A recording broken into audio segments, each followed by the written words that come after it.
وفاقی وزیر منصوبہ بندی احسن اقبال اس وقت اسلام آباد میں تقریب سے خطاب کر رہے ہیں۔ جذبے کے ساتھ یہ دوبارہ ریلوے کو اپنے پیروں پہ کھڑا کرنے کے لیے کوشاں ہیں۔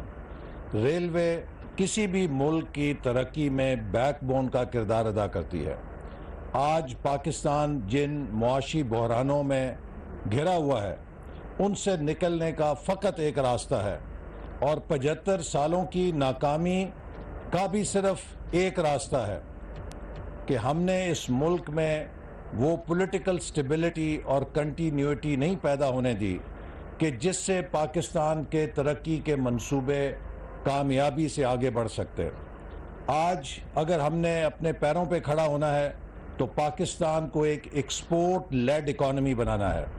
اگر پاکستان 32 ارب ڈالر کی ایکسپورٹس کو اگلے 5 سے 7 سالوں میں 100 ارب ڈالر تک لے جانے میں کامیاب ہو گیا تو ہم ٹیک آف کر جائیں گے، لیکن اگر 32 ارب ڈالر کی ایکسپورٹ کو ہمیں 100 ارب ڈالر پہ لے جانے کے لیے 15-12 سال لگے، جیسے کہ ماضی میں کچھوے کی رفتار سے ہماری ایکسپورٹس نے ترقی کی ہے، تو پھر ہمارا مستقبل بہت تاریک ہے۔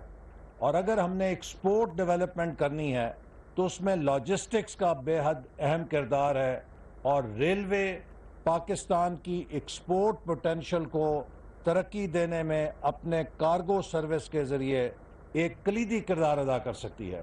اس کے لیے ML1 کا منصوبہ 2017-18 میں ریلوے نے تیار کیا، جس کے ساتھ ہم نے بھی پورا تعاون کیا، لیکن آپ یہ دیکھیے کہ آج جو افتتاح ہم نے کیا ہے یہ پاکستان کی ترقی کی کہانی بیان کرتا ہے۔ ML1 منصوبے کے ذریعے ہم نے ملک کے اندر ریلوے ٹریک کو 160 کلومیٹر فی گھنٹہ کی رفتار پہ بچھانے کا کام شروع کیا، لیکن حکومت کی تبدیلی کے بعد اس منصوبے کو بیان بازی کی نظر کیا گیا، سرد خانے میں ڈالا گیا۔ آج 4 سال بعد ہم وہیں کھڑے ہیں جہاں 2018 میں چھوڑ کے گئے تھے، لیکن اس ٹریک پہ چلنے کے لیے جن بوگیوں کا آرڈر کیا اور جو چین نے تیار کرنی تھیں وہ تیار ہو کر آ گئی ہیں۔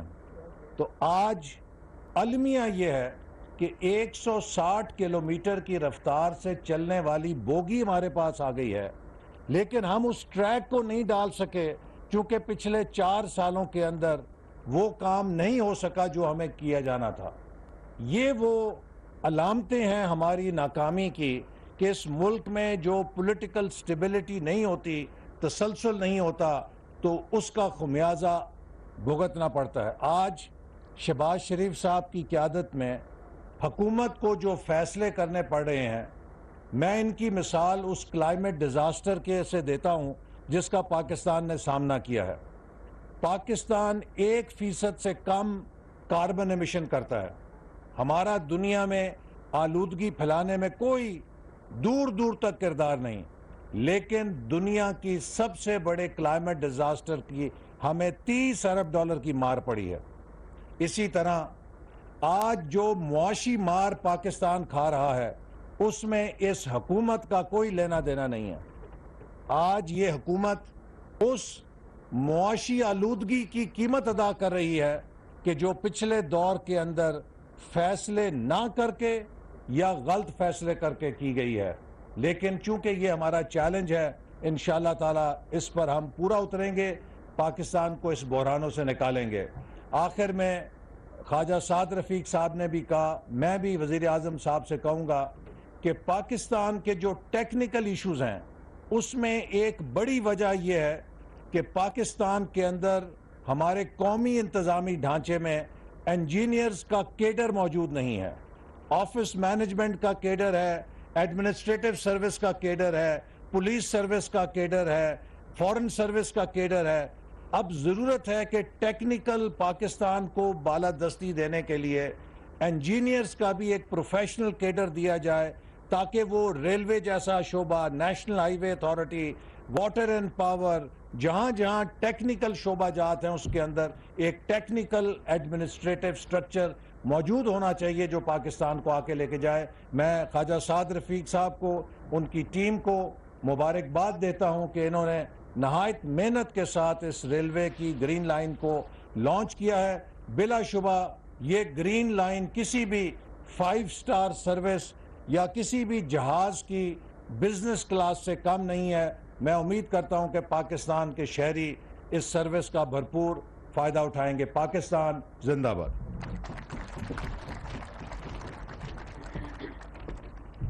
بہت شکریہ. اب میں وفاقی وزیر خزانہ محمد اسحاق ڈار صاحب سے گزارش کروں گی کہ وہ سٹیج پر آئیں اور اس خصوصی موقع پر اپنے خیالات کا اظہار کریں.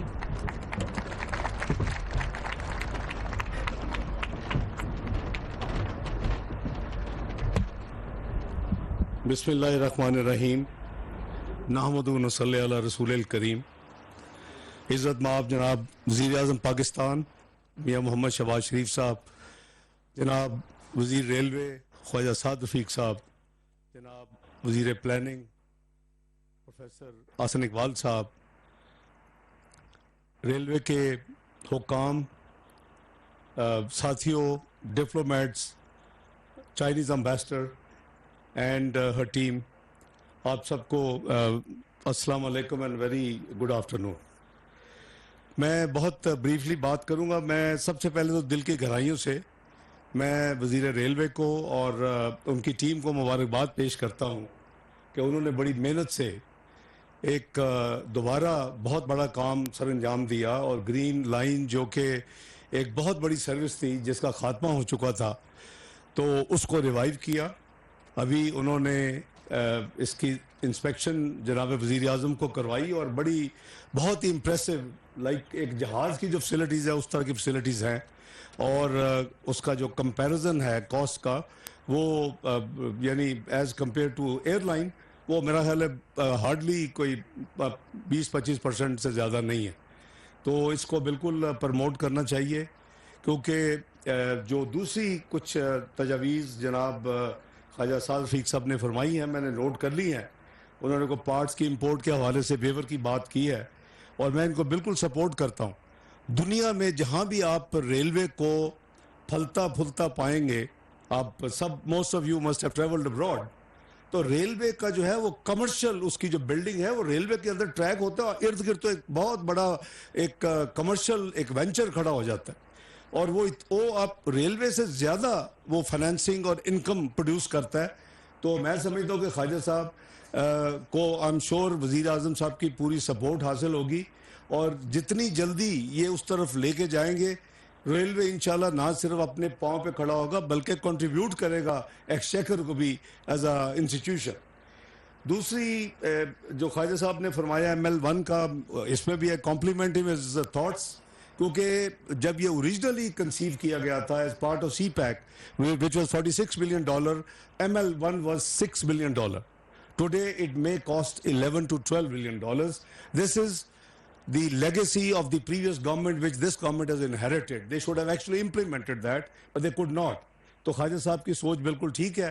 He wants to make a blend and try to save money, اور اس کے ساتھ ساتھ ML1 بن بھی جائے تو میں سمجھتا ہوں کام ہو جائے تو nothing better than that. جہاں تک بات ہوئی فریٹ کی، بالکل میں آئی تھنک کہ بے پناہ ڈفرنس ہے جو روڈ ٹرانسپورٹیشن ہے اور جو ریلوے ٹرانسپورٹیشن ہے. صرف خواجہ صاحب کو اپنے فریٹ سروس کو ذرا سا ایفیشینٹ اور ٹائملی بنانا پڑے گا. بلیو می، میں ریسنٹلی مجھے ایک ٹرانزیکشن کا پتہ چلا، اٹ واز 1/10 پرائز، 10% آف یہ جو آپ کی دائیو وغیرہ سروس پہ آپ وہ چیزیں بھیجتے. تو بات یہ جی کہ یہ جہاں کمٹمنٹ ہو، کلیئرٹی ہو، ٹرانسپیرنسی ہو، آنیسٹی ہو، آئی ایم شیور ریزلٹس اللہ تعالیٰ برکت ڈالتے ہیں. Few words about both colleagues have talked about the state of financial health of Pakistan. یہی وہ ملک تھا جو 2013 میں macro economic instable country declare ہو چکا تھا.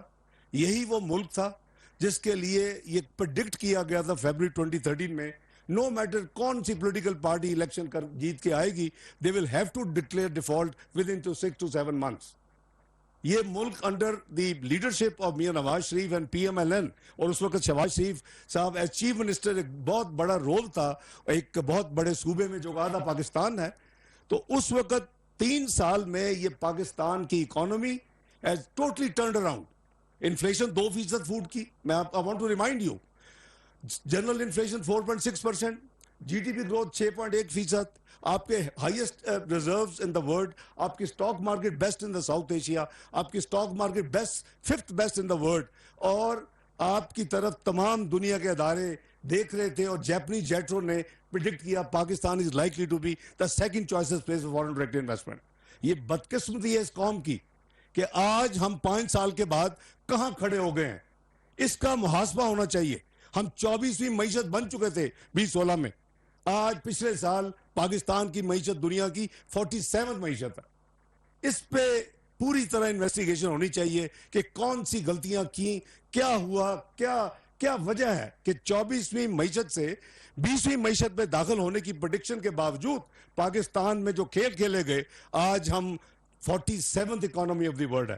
تو میں سمجھتا ہوں کہ پرائم منسٹر شہباز شریف صاحب کو بے پناہ چیلنجز ملے ہیں, a legacy of a total collapsed state of affairs, لیکن he is brave, he has administrative quality, he is working hard. So ہم ان کو اسسٹ کر رہے ہیں کہ پاکستان کو اس کوگمائر سے نکالے. یہ کوگمائر جو ہے یہ اس حکومت کا 8 مہینے کا کوگمائر نہیں ہے, یہ اس 5 سال کی ایک جو ایڈونچر شروع ہوئے, Dawn drama, Panama drama, P M L N کو فارغ کرو, اس طرح کی چیزیں, وہ آج پاکستان بھگت رہا ہے. پلیز ریفلیکٹ اینڈ انٹروسپیکشن کریں, سوچیں کہ پاکستان کدھر تھا, کدھر جا رہا تھا 24ویں معیشت سے G20 دنیا کی پریمیم کلب کا ممبر بننے. آج ہم 47th اکانومی بن چکے ہیں. اللہ انشاءاللہ ہمت دے گا, ان کی لیڈرشپ میں پوری ٹیم دن رات کام کر رہی ہے. انشاءاللہ ہم اس کوگمائر سے نکلیں گے, پاکستان انشاءاللہ ترقی کرے. میرا ایمان ہے پاکستان دنیا میں رہنے کے لیے اللہ تعالیٰ نے قائم کیا ہے. یہ ایک واحد ملک ہے جو کلمہ شریف کے نام پہ بنا تھا, ایون سعودی عربیہ کلمہ شریف کے نام پہ نہیں بنا تھا. تو اگر اللہ تعالیٰ نے اس کو کریٹ کیا تو اس کی حفاظت, اس کی ترقی, اس کی خوشحالی بھی اللہ تعالیٰ کے ذمہ ہے.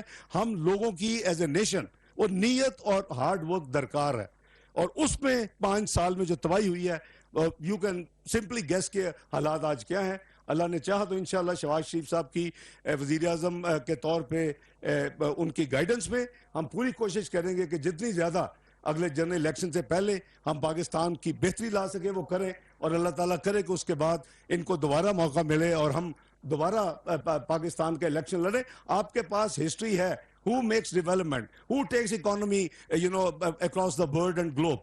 تو وہ ساری چیزیں انشاءاللہ دوبارہ بھی محنت ہمت کر کے واپس آ جائیں گی. لیکن it's a tough task, it's a long distance, I won't take more time. I am once again میرے دل کی گہرائیوں سے خواجہ صاحب کو, ان کی ٹیم کو مبارکباد, اور پرائم منسٹر صاحب کو مبارکباد کہ ان کے ٹینیور میں یہ ایک سروس بحال جو ہوئی ہے. اللہ تعالیٰ انشاءاللہ اس میں خیر و برکت ڈالے. بہت شکریہ. پاکستان زندہ باد.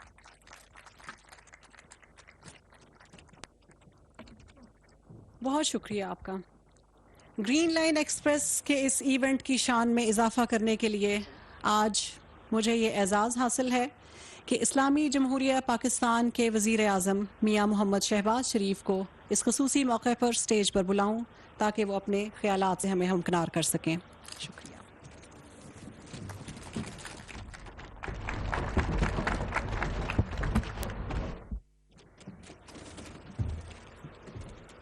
بسم اللہ الرحمن الرحیم.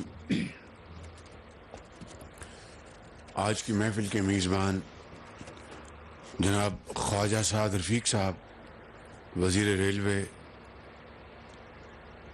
وزیر خزانہ جناب اسحاق ڈار صاحب, وزیر پلاننگ جناب پروفیسر چودھری احسن اقبال صاحب, Syed Mazhar Ali Shah secretary railways, charge d'affaires Chinese embassy madam Pang, اور چینی کمپنی جنہوں نے یہ ریلوے مہیا کی ہیں, یہ بوگیز, اس کمپنی کے جو عہدیداران, ان کو میں خوش آمدید کہتا ہوں. ریلوے کی انتظامیہ اور ہمارے معزز ممبران قومی و صوبائی اسمبلی, مہمانان گرامی, سرکاری افسران, خواتین و حضرات السلام علیکم. آج میں سمجھتا ہوں کہ ہمیں یہاں پہ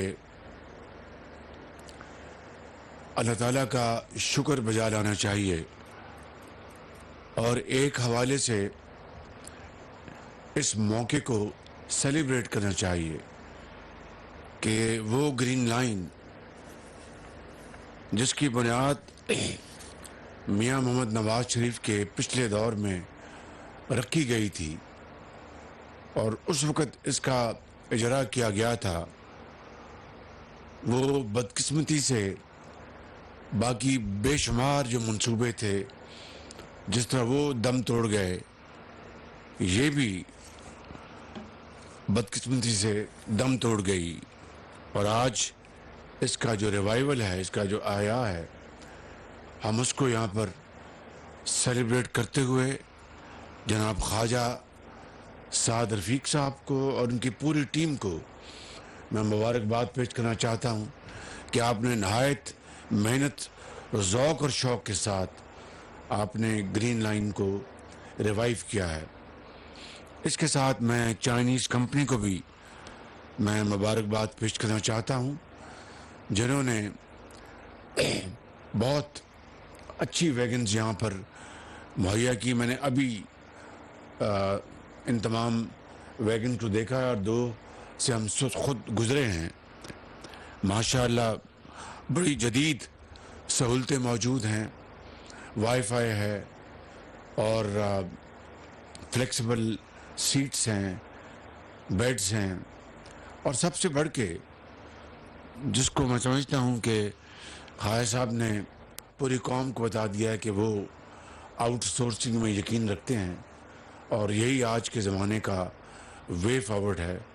جو سروسز ہیں ان کو آؤٹ سورس کیا گیا ہے، چاہے وہ جینیٹوریل سروسز ہیں، چاہے وہ انٹرنل سروسز ہیں یا کھانا مہیا کرنا، یہ ساری جو سروسز کو آؤٹ سورس کیا گیا ہے، جس سے یقیناً میں سمجھتا ہوں کہ ریلوے کی اس جو لائن کو بہت نہ صرف فائدہ پہنچے گا بلکہ اس کی تشہیر ہوگی. اور اسی کو یہی ماڈل ہے آج کی دنیا میں کہ آج حکومتیں گورن کرتی ہیں، وہ ادارے چلاتی نہیں، خود وہ ان کو آؤٹ سورس کرتی ہیں.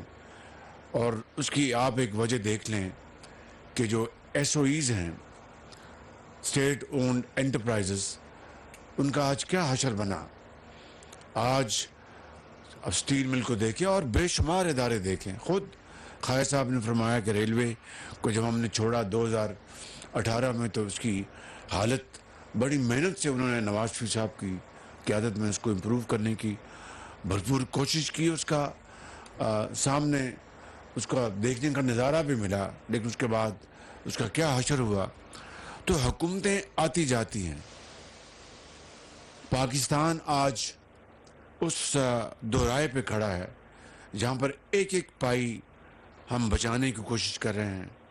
اب آپ دیکھیں کہ جو ہمارے فارن ایکسچینج ریزروز ہیں اس کو سامنے رکھ کر ہم نے ایک پرائیورٹی لسٹ بنائی ہے کہ جو امپورٹس جو ہیں اس میں کن کو فوقیت حاصل ہونی چاہیے. ایکسپورٹرز، فوڈ آئٹمز، ادویات اور اس طرح کی جو جن کے بغیر معاشرہ ایگزسٹ نہیں کر سکتا. انشاءاللہ IMF سے اسی مہینے میں انشاءاللہ مجھے پوری امید ہے کہ معاہدہ ہو جائے گا اور یہ مشکلات سے ہم باہر نکل آئیں گے. پھر ملٹی لیٹرل اور بائی لیٹرل بھی آرے ہیں، وہ ہمارے ساتھ چلیں گے. یہ ایک مشکل وقت ہے. اور احسن اقبال صاحب کی جو مثال بڑی انہوں نے بہت ہی شاندار مثال دی کہ یہاں پر ایک آسمانی آفت آئی اور اس کی وجہ کاربن ایمیشن ہے. دنیا میں پاکستان میں اس کی جو ایمیشن کی جو پرسنٹیج ہے وہ 1% سے بھی کم ہے، لیکن ہم اس تباہی کا شکار ہو گئے. یہی مثال آپ سامنے رکھیں. یقین کریں، بلا مبالغہ میں کہنے کو تیار ہوں کہ ہمیں بہت مشکل حالات میں حکومت ملی، لیکن اللہ تعالیٰ کے فضل و کرم سے ہم یہ کولیشن گورنمنٹ پوری طرح دن رات کوشش کر رہی ہے، اور مجھے کوئی اس کہنے میں باک نہیں ہے کہ انشاءاللہ ہم ان مشکلات سے نکلیں گے۔ میں سمجھتا ہوں کہ پاکستان ریلویز کو ایک مرتبہ پھر خواجہ سعد رفیق کی جو لیڈرشپ مہیا ہوئی ہے، ان کی ٹیم، اور وہ واقعی میرٹ میں بلیو کرتے ہیں، جو کہ میں سمجھتا ہوں کہ نواز شریف کی حکومت کا ترا امتیاز رہا ہے۔ آج ریلوے کو اب اس طرح پہ بیٹھ جائیں، آج ریلوے کو باقی اداروں کی طرح مشکلات کا سامنا ہے۔ انشاءاللہ یہ مشکلات قوموں کی زندگیوں میں آتی ہیں، لیکن قومیں وہی آگے بڑھتی ہیں جو مشکلات کو چیرتی ہوئیں اور زندگی کے اندھے تھپیڑوں کا مقابلہ کرتے ہوئے وہ مشکلات کو عبور کریں اور قوم کو اس کے پاؤں پہ کھڑا کریں۔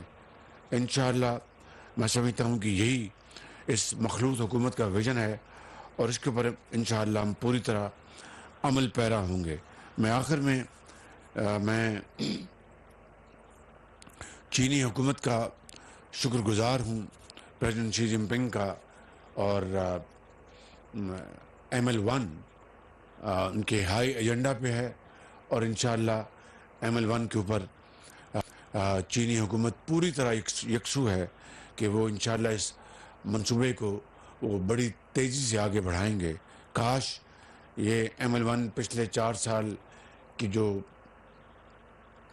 بے بنیاد الزام تراشی کا شکار نہ ہوتا، اسی طرح جو دوسرے ادارے تھے وہ بے بنیاد الزام تراشی کا شکار نہ ہوتے، اور یہیں تک بات رہتی تو شاید معاملہ اتنا خراب نہ ہوتا، لیکن بے بنیاد کرپشن کے جو الزامات لگائے گئے چینی کمپنیوں پر، اس سے میں سمجھتا ہوں کہ نہ صرف چینی حکومت بلکہ چینی عوام کے دلوں کو بہت ضعف پہنچا، بہت تکلیف ہوئی۔ اور میں ابھی چین سے ہو کے آیا نومبر میں، بہت پرتپاک انہوں نے ہمارا استقبال کیا، پریزیڈنٹ شی جن پنگ نے، پریمیئر لی نے، چینی حکومت نے۔ جب میں واپس آیا تو مجھے لوگوں نے پوچھا کہ کیسا دورہ رہا، میں نے کہا کہ بہت گرم جوشی سے وہاں پر استقبال ہوا، اس میں کوئی دو رائے نہیں۔ چین کے زعماء، چینی عوام پاکستان سے والہانہ محبت کرتے ہیں، لیکن ابھی برف پگھل رہی ہے، کیونکہ پچھلے 4 سال میں جو ہمارے تعلقات کو جو ضعف پہنچا ہے، جو اس کو تکلیف پہنچی ہے، ٹھیس پہنچی ہے، یہ کوئی آسان کام نہیں ہے۔ جہاں پر دلوں کے رشتے ہوتے ہیں وہ جڑتے بھی بڑی مشکل سے ہیں، اور جب خدا نہ خواستہ کوئی ایک بال برابر بھی کوئی اس میں دراڑ آ جائے تو اس کو جوڑنا بھی کوئی آسان کام نہیں۔ لیکن میں شکر گزار ہوں چینی حکومت کا اور چینی عوام کا کہ وہ پاکستان کے عوام کے ساتھ بے پناہ محبت کے جذبات رکھتے ہیں، اور ان مشکل ادوار میں بھی وہ پاکستان کی پوری طرح انہوں نے ہاتھ تھاما ہوا ہے۔ لیکن یہ ہمیں اس سفر کو اب بدلنا ہوگا، ہمیں اپنے پاؤں پہ کھڑا ہونے کے لیے ہمیں قربانی، ایثار کے جذبوں سے کام لینا ہوگا، محنت، امانت اور دیانت کو اپنا شعار بنانا ہوگا۔ اس کے بغیر ہم کب تک ہم دوسروں کے سہاروں پر چلیں گے؟ یہ ممکن نہیں ہے۔